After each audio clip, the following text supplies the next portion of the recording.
8h24. Hervé Gattegno, bonjour Hervé. Bonjour. Votre parti pris, vous avez écouté François Hollande sur RTL. François Hollande qui préside aujourd'hui la 4e conférence sociale de son quinquennat. Bon, la CGT n'ira pas. Votre parti pris, le dialogue social n'est pas en panne. Hollande, oui. Expliquez-nous pourquoi.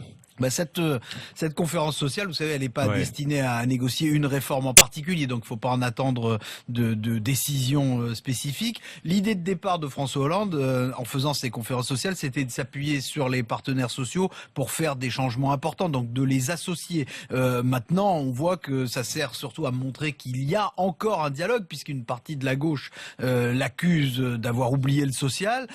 En réalité, si on regarde bien, il n'y a jamais eu autant d'accords dans les entreprises en France, à l'intérieur des entreprises. On chiffre cela à 35 000 accords par an.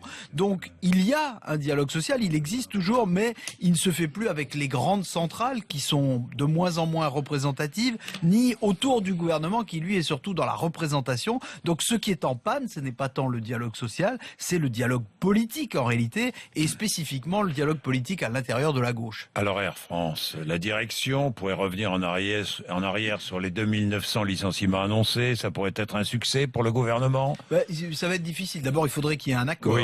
Et pour ça, la pression maintenant est à nouveau sur les pilotes qui sont, il faut pas l'oublier, les vrais responsables du blocage des négociations à l'origine, donc du conflit.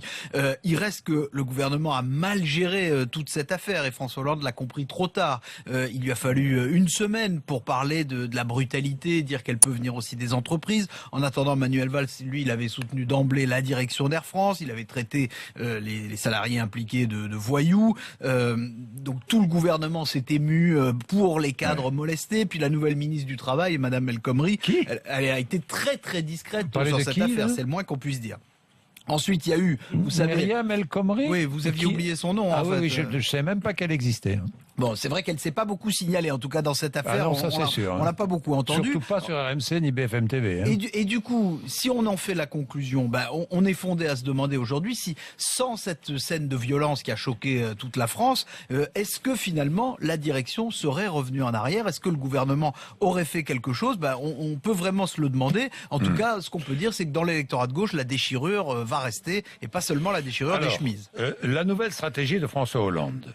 Il veut essayer d'apparaître désormais comme le défenseur du dialogue social. Oui, alors il a toujours essayé de le faire, mais aujourd'hui il est dans une situation très délicate.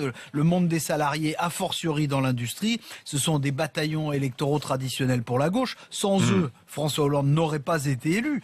Toutes les études montrent aujourd'hui que ces électeurs boudent le Parti socialiste depuis 2012, soit pour aller vers l'abstention, voire de plus en plus pour rallier le Front National. L'idée de François Hollande, c'est de se faire le défenseur des corps intermédiaires. C'est ce qu'il a beaucoup fait chez nos confrères d'RTL il y a quelques minutes, c'est-à-dire de dire aux syndicats ce qu'il dit à l'aile gauche du PS et aussi à la gauche de la gauche. C'est-à-dire qu'à force de se défier de lui et des socialistes, c'est la montée du FN et le retour de la droite qui se profile.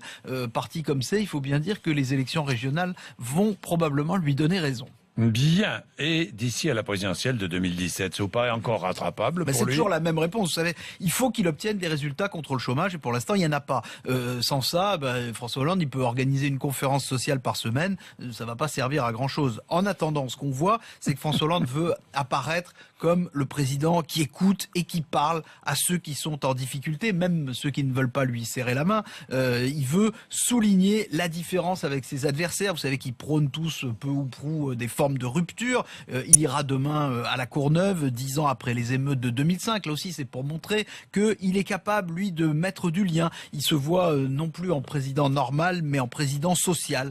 Celui qui rassemble, celui qui retisse les liens, celui qui raccommode les déchirures. Donc on peut dire que, à défaut d'être le président de la reprise, François Hollande se contenterait d'être un président qui reprise.